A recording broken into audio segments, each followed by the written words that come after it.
What was the genesis of Radiance? I was working in Vancouver in the peace movement, as I did in the 80s, as so many people did in the 80s. The mayor of Hiroshima came to Vancouver, and when he came, he brought artifacts from Hiroshima with him. And along with other volunteers, I was given the job of unpacking these for the curator who set them up in Robson Square. And as I touched them, I started to feel, I know I should feel compassion. I know I should be feeling, all these things that you think you ought to be feeling. I should be feeling sorrow. I should be feeling compassion. I should be a nice person.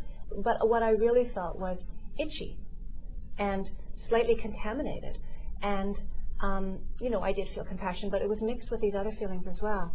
And I think I carried that with me for years afterwards, the sense that people have a very ambivalent response to exposure to things that have been exposed to Hiroshima. So then when I wrote the book, I played with that idea. I set the book in 1952. It's only 7 years after the atom bomb has been invented. This girl, beautiful on one side of her face, terribly scarred on the other, comes to New York to have reconstructive surgery. And how do people respond? How do the peace movement that bring her there respond? How do the people who house her, and particularly one woman, a housewife from Long Island, how does she relate to her?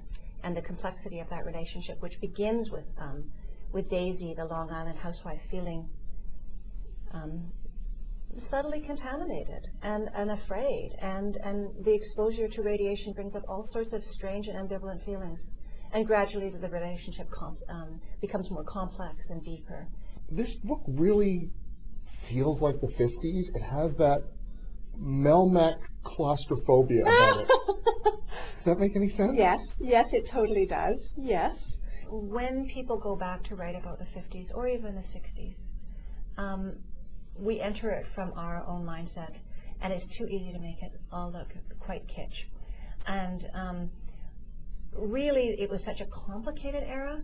I mean, people had come out of the war and they had all of that post-war trauma and malaise, and they were trying to get over the Holocaust. They were trying to understand Hiroshima. They were trying to understand their own war experiences, and they were also trying to put that behind them. And that's just one of the many aspects. I mean, McCarthyism was in full swing, and people's relationship to the 30s, which was not so long ago. I mean, the 30s to people in the 50s, and this is sort of obvious, but nevertheless needs to be spoken. It was like the 80s to us. It was so close. And so people with the, as Walter in this book is, who had been very politically active in the 50s, in the 30s, still carry that with them, but in a transformed way. As we all do, we add layers to our lives, and he had added new layers to his life, and the things that he had worked for and fought for were now things that, made society think that he was dangerous if they should find out. And that happened to so many people. So yeah, but in answer to your question, I found the 50s absolutely fascinating to research. I loved it. And I loved going to look at the old magazines, and I loved studying the hair, and I loved the fact that the women had, wild hats with birds in them, and, net across their face, and the fashion and the shoes, and yeah, the whole patina of that world was wonderful to get to explore. I started off just being amused by Daisy, and then I felt sorry for her, and then I started cheering for her. Yeah. Good. That's what I wanted. I mean, I think that what I was attempting to do was draw somebody who is seemingly conventional, but like so many people, like myself, conventionality is a mask. Nobody is actually conventional. And people who decide that they want to put themselves forward as normal tend to be the ones who have the most interior life. People who say, oh, I'm just a shallow, da-da-da-da, they're usually hiding something. And Daisy, I think, falls into that category. She's got a very rich interior life, and she begins to show it when she needs to struggle to both understand Keiko and then to defend her. As Daisy struggles to be something more than she is, I found Keiko, the Hiroshima Maiden, doing the same thing, that she'd been sort of brought over as this icon, almost, like an artifact unpacked from a box. Yes, absolutely. Then she turns out to be a lot more than that. She is. She's a lot more than they reckon for. They bring her to be an atomic spokesperson. That's what they want. They want her to come and perform a job.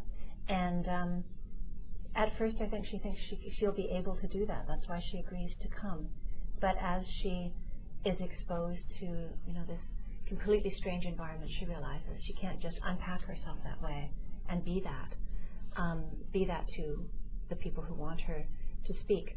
So she begins to be, you know, sly, wily, deceptive, secretive, all those things that she needs to do in order to protect her inner world, her inner landscape, which she's carrying with her, which are those memories that are about Hiroshima, but not Hiroshima as it's come down to us as a cultural icon, not Hiroshima of devastation, not Hiroshima of the blast, but Hiroshima of the Delta of Seven Rivers and the shrines and the temples and the, you know, secret back alleys and the Inari shrine and all the things that she holds dearest, and also those people who have died, who she realizes that she, you know, to honor them, she needs to, in a sense, pit them against the brightness of the bomb.